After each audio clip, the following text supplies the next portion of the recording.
नमस्ते, हरबडी खबरमा हजुरहरूलाई फेरि पनि स्वागत छ। म रिपोर्टर जवाना राय अनि क्यामेराम्यान जग्गु सिंहको साथमा आउनु सुरु गरौँ अस्तिको बासी खबर। र यो खबरमा रहेको छ दुईजना फुपू बधाइनीहरू जो चाहिँ गएको रहेछ मार्टमा। र यहाँ मार्टमा चाहिँ फुपू चाहिँले यहाँ लाल लाल टमाटर छान्नु हुँदै रहेछ र छानेर चाहिँ ट्रलीमा हाल्नु हुँदै रहेछ। यहाँ ट्रलीमा देख्न सक्नुहुनेछ तपाईँहरूले अलरेडी आधा सामान चाहिँ भरिसकेको रहेछ, किनकि आधा सौदा गर्दा गर्दै क्यामेराम्यान जग्गु सिंहलाई याद आएछ, ला मैले त भिडियो बनाएन रहेछ भनेर, होस् बिचदेखि नै बनाउँछु भनेर चाहिँ यहाँ बिचदेखि नै भिडियो बनाउनु थालेछ। र जो चिकन ल्याउनु भनेर चाहिँ चिकन चाहिँ अर्डर दिएर यहाँ माछाको चाहिँ खालि भिडियो मात्रै बनाएको रहेछ।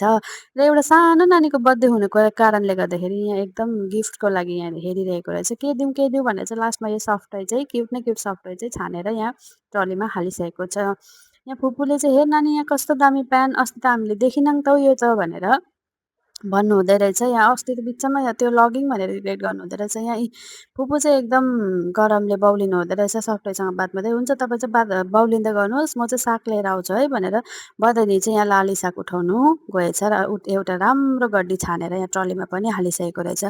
यहाँ बिल गर्नुको लागि चाहिँ यहाँ ट्रलीबाट सामानहरू निकालेर यहाँ बिल गर्दै स्क्यान गर्दै रहेछ यहाँ केटीले चाहिँ, किनकि अब जबसम्म गान्धी दिँदैन हामीलाई त्यति बेलासम्म यो सामान दिँदैन। गान्धी दियौँ र सामान पनि यहाँ फेरि ट्रलीमा भरेर बाहिर निक्लिँदै चाहिँ आफ्नो झोलामा भरेर चाहिँ यहाँ दुईजना चाहिँ गरममा ह्याप्याक ह्याप्याक हुँदै दुईजनाले एक एकपट्टि उठाएर गएर चाहिँ ट्याक्सी भएकोमा गएर उफ गरम भयो भनेर यहाँ बधाइनी चाहिँ काखभरि सामान राखेर फुपूलाई पनि एकदम क्यामेरामा देखाउँदै क्यामेराम्यानले चाहिँ रह्यो, नदेखाए मलाई मलाई रिस उठ्यो यहाँ गरमले भन्दै यहाँ हाँस्दै दुईजना अब चाहिँ घरको तरफ लागेछ। यहाँ तपाईँहरूले पनि हेर्न सक्नुहुन्छ घाम चाहिँ कति लागिरहेको छ भनेर, त्यसै पनि मान्छे त यहाँ त पसिनाले हैरान भइसकेको छ गरमले गर्दाखेरि। अब चाहिँ गएर म्याङ्गो काटेर खानुपर्छ है भनेर यहाँ म्याङ्गो पनि काटिसकेको छ दुईजनाले।